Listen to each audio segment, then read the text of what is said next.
सगळ्यात प्रथम सर्वांना श्री स्वामी समर्थ। चला तर आज मी बनवणार आहे मस्तपैकी मेथीचे पराठे। तर रेसिपी पूर्ण बघा आणि लाईक शेअर सबस्क्राईब करायला विसरू नका। मी ज्योती, माझ्या चॅनलचं नाव आहे मिस्टर मिसेस सोहे। तर चला तर मग आजची जी रेसिपी आहे आपली ती म्हणजे मेथीचे पराठे। तर चला लागणारे साहित्य बघून घेऊया मेथीचे पराठेला बनवण्यासाठी लागणारे। तर त्यासाठी मी इथे हिरवी मिरची, आलं, लसूण, धनं, जिरं एक बारीक पेस्ट करून घेतलेली आहे। आणि इथे जी मेथी आहे ती मी साफ करून बारीक कापून धुवून घेतलेली आहे, ते बघू शकता। आता मेथीमध्ये आपल्याला टाकायचे जे आपण हिरव्या मिरचीचं वाटण केलेलं आहे ते टाकलेलं आहे।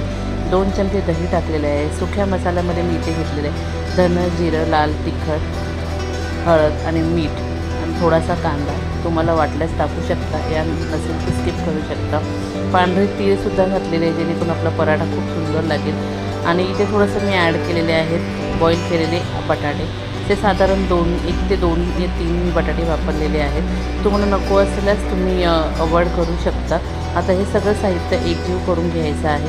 इथे बघू शकता अशा प्रकारे सगळं एकत्र करून घेतलेलं आहे। आता आपण ह्याच्यामध्ये ॲड करणार आहोत ते म्हणजे आपलं पीठ। सो इथं मी 2 चमचे बेसन पीठ ॲड केलेलं आहे जेणेकरून आपले जे पराठे आहेत चांगले खुसखुशीत होतील। आणि त्याचबरोबर मी ते ॲड केलेलं आहे गव्हाचं पीठ। तुम्हाला हवे तेवढं तुम्ही त्याच्यामध्ये ॲड करू शकता। इथे मी साधारण 1 वाटी गव्हाचं पीठ ॲड केलेलं आहे। आता पुन्हा एकदा एकजीव करून आपण चांगलं एकजीव करून घेऊया। चांगलं मिक्स झालं पाहिजे पीठ आणि आपलं जे सारण आहे ते चांगलं मिक्स झालं पाहिजे। ते चांगलं एक प्रकारे मिक्स करून घेऊया। 1-2 ते 3 मिनटं आपल्याला चांगलं मिक्स करून घ्यायचं आहे। तर त्याचबरोबर इथे थोडंसं ॲड करणार आहे ते म्हणजे मी पाणी। तर त्यात मी थोडंसं पाणी ॲड केलेलं आहे आणि चांगलं मऊसूद असं मळून घ्यायचं आहे। आता आपल्याला तो इथे बघू शकता मस्तपैकी मळून झालेला आहे आणि खूप सुंदर असा कलर देखील आलेला आहे। आणि त्याचबरोबर मी आता थोडंसं टाकलेलं आहे 1 चमचा पळीभर तेल आणि पूर्ण आपल्याला एकजीव करून घ्यायचं आहे। मस्तपैकी एकजीव करून झालेलं आहे। इथे बघा किती सुंदर आपलं पीठ तयार झालेलं आहे।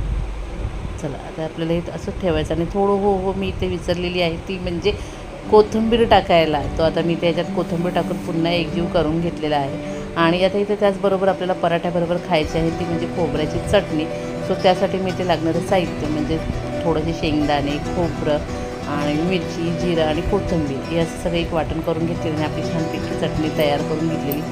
आणि आपलं पीठ जे होतं ते साधारण 1-2-3 मिनटं मुरलेलं आहे। ते मुरून झाल्यानंतर मी आता इथे सुंदर पराठे करायला घेतलेले आहेत। चला तर मग आपण आपले पराठे तयार करायला घेऊया।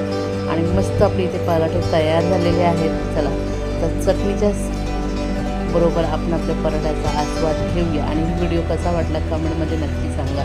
लाईक शेअर सबस्क्राईब करायला विसरू नका। आवडल्यास नक्की सबस्क्राईब करा आणि जास्तीत जास्त शेअर करा।